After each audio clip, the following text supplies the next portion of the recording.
My life has been full of surprises recently. Good ones, thankfully.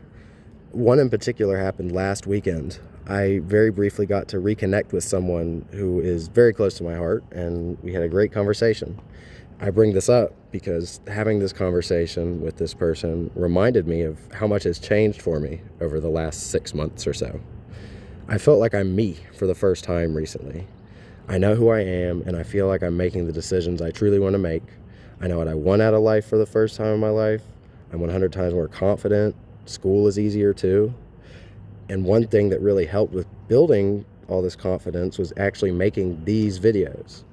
In addition to helping me release and make sense of a bunch of thoughts I've had, they forced me to put myself out there in a potentially very embarrassing way. And I know these videos are pretty damn cringy, but I think that's why they've been so good for me to make. If I can still feel confident and like who I am with people walking around thinking I'm a big, cringy cornball, I think I'm doing pretty good. And I am a bit of a cornball, honestly. If the shoe fits, I gotta wear it. I guess I've embraced my cringe, and it feels like a huge weight off my shoulders, honestly. I'm in a place where I genuinely am happy with who I am and where I'm going, and I don't care what anyone thinks of that. Well, actually, let me partially rescind that. I don't care what 95% of people think of me. There are, I don't know, 8, maybe 9 people, close people, whose opinion of me does hold a lot of weight. I think that's a good thing, though. Not caring is a good thing, but it definitely can be taken too far. I think I was, and most people are, far less picky than they should be about whose opinions affect them. That's easier said than done, of course. The thing that finally got me to that place was finding something so important to me that it just straight up overpowered my social anxiety. And then because of that, I started making these videos and doing other stuff I never would have dreamed of doing even just a year ago. And then it just got easier. When I forced myself to be cringy, but true to myself, even once, I realized that nothing bad happened and I was still doing really well for myself. There was nothing to worry about.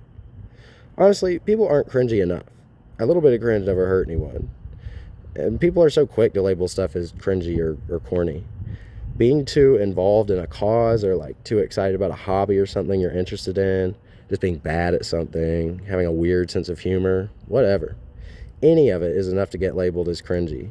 And to be fair, a lot of it is really cringy, but like on one level you gotta admire some people for being able to overcome that shame, you know? Most cringy people seem pretty happy to me, and life is too short not to be happy. I laugh at some cringy shit too, but I can still appreciate the energy. I digress though. I think what I'm getting at overall, what I'm trying to say is that you have to be okay doing embarrassing things if they're important to you and make you happy. It's a little scary, but after you do it once, it gets much easier and feels great. So go outside, go do something embarrassing, and let everyone know who you are.